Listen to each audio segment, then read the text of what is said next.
Hello, my name is Peggy Adams, President of the League of Women Voters, Flint area. With partners Communities First and Flint Beat, we share a purpose to engage, empower, and educate local voters. We're happy to bring you a virtual community forum today to help you decide which candidate for Genesee County Commissioner in your district will get your vote. The Board of Commissioners makes important decisions about how your tax dollars are spent, so knowing about your candidate is important.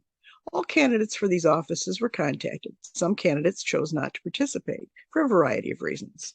We hope you'll listen carefully to those who have and check vote411.org to see if there is a written response from the others. All were informed that they would need to comply with certain rules, such as refraining from comments on other persons and only taking this opportunity to tell voters about their own qualifications, priorities, and outlook. All candidates were asked the same questions and all have the same time to answer.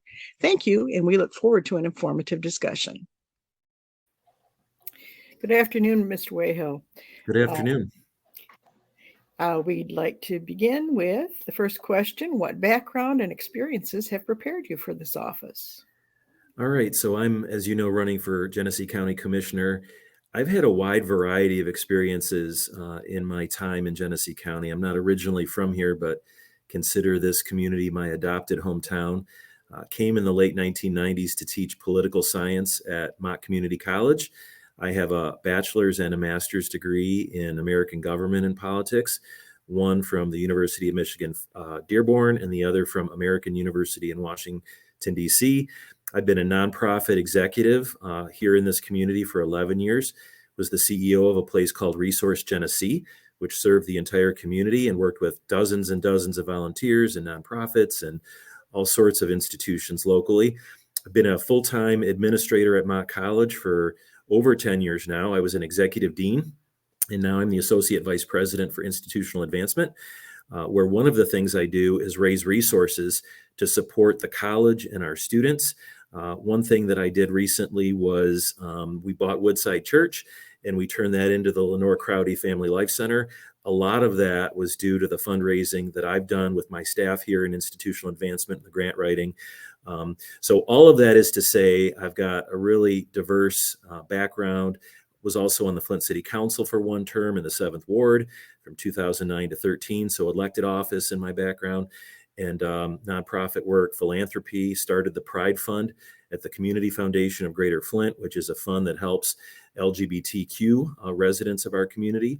And so I think I bring all of that and all the relationships that are connected to those activities and those jobs to the table.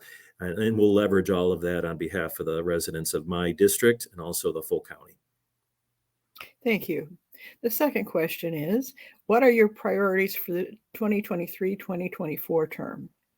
You know, I would carve those into two halves. One is sort of quality of life issues, which I think are really important to people. I know from my experience, especially as a Flint City Council person, that the daily issues that people face, like roads and snow removal and internet access and clean water, garbage pickup, those are the fundamental things that people are concerned about. And it may be that the county doesn't address all those specifics, examples that I just gave, but there are quality of life issues that the county addresses.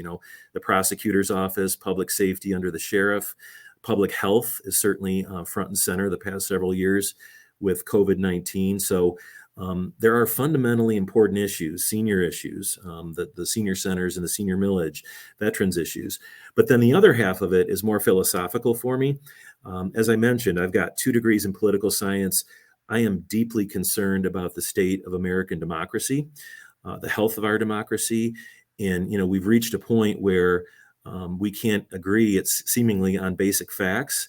It's one thing to disagree when you have an agreement over the basic facts, but when there are conspiracy theories and lies and attempts to overturn elections through violence and attacks on the U.S. Capitol and fake slates of electors, that is not something that I can stand for. And I realize this is one of 9 county commission seats in a very large state and a very large country, but it occurs to me that from the local level on up, we need good people with discernment and judgment and a belief in democracy that are willing to stand up and make that plain. Thank you. 3, how will you respond to constituent concerns? Well, I'm super good at that. There's a lot of things I didn't necessarily do optimally as a Flint City Council person. No one is perfect, but I will say that I gave out my cell phone number throughout my campaign. So that was in 2009. And there are people that had that for the full 4 years. I literally kept, there was no constituent tracking system at the city of Flint. They're not as up to date in certain areas as we would want. And I assume the same is true at the county level. But I literally kept my own Excel spreadsheet as a member of council and took constituent calls and emails and, obviously face to face directly. I have 3,500 lines on that spreadsheet, individuals contacting me for houses that needed to be torn down, grass that needed to be cut, everything from soup to nuts. And the other thing that I did really effectively on council, there were probably 6 or 7 neighborhood associations in the 7th Ward.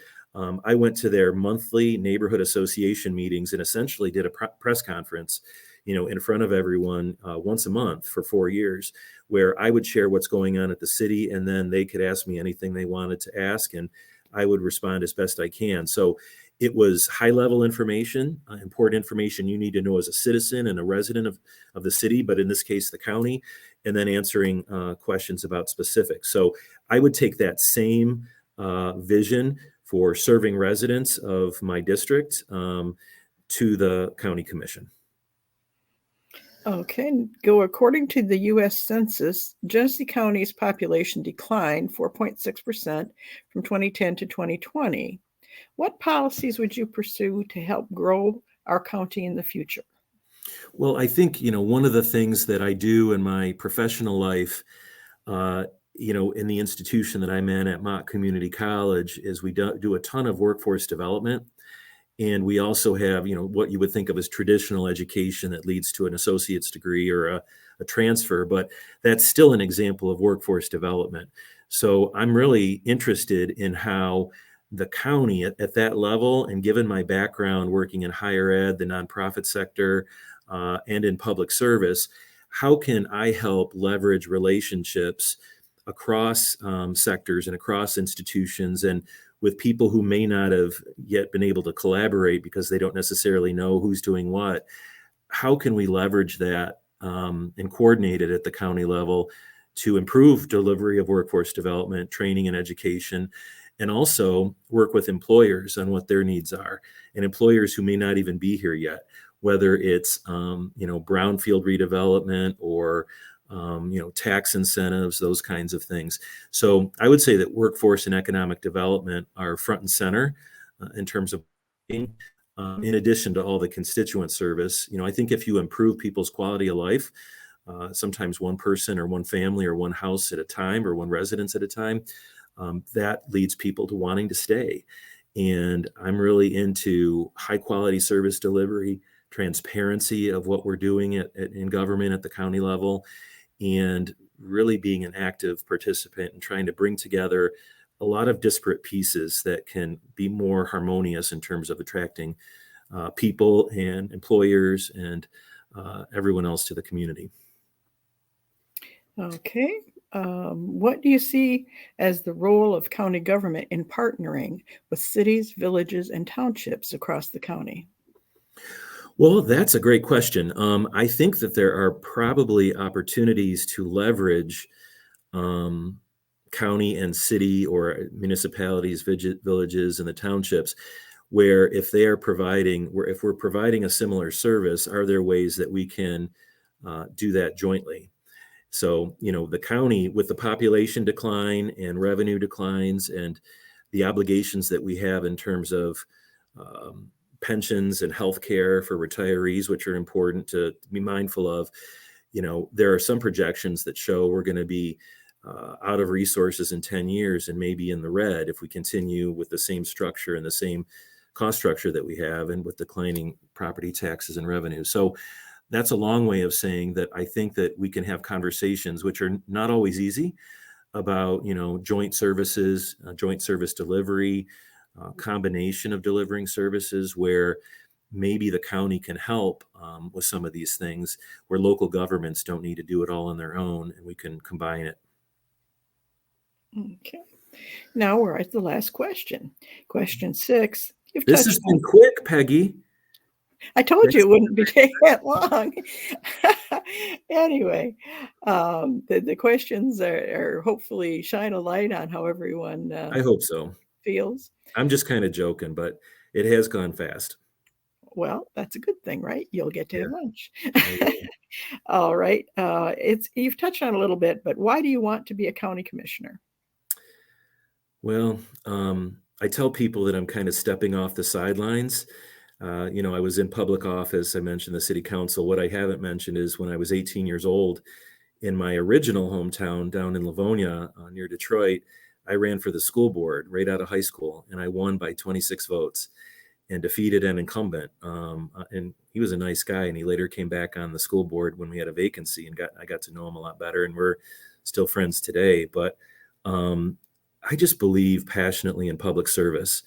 And I think that if you look at not only running for office and the political side of the equation, the nonprofit sector, I was 11 years as a CEO there and just working on programming to get people volunteering and groups volunteering in our community and connecting folks with resources when they needed healthcare or housing or transportation or a myriad of other things through Resource Genesee. And now at the college, I get to see our institution changing the lives of individual students every day. They come to us in many cases defeated or concerned or anxious about what the next step is in their lives, and sometimes their family and friends don't believe in them, and we take them whether they're right out of high school or even still in high school as dual enrolled or when they're in their 30s and 40s. I've taught people that didn't go to they went and started a family right after high school, and then they're coming back and they're nervous. And so all of that is to say that I believe in public service. I believe in human development. I believe in including everyone, which is another important part: diversity, equity, and inclusion.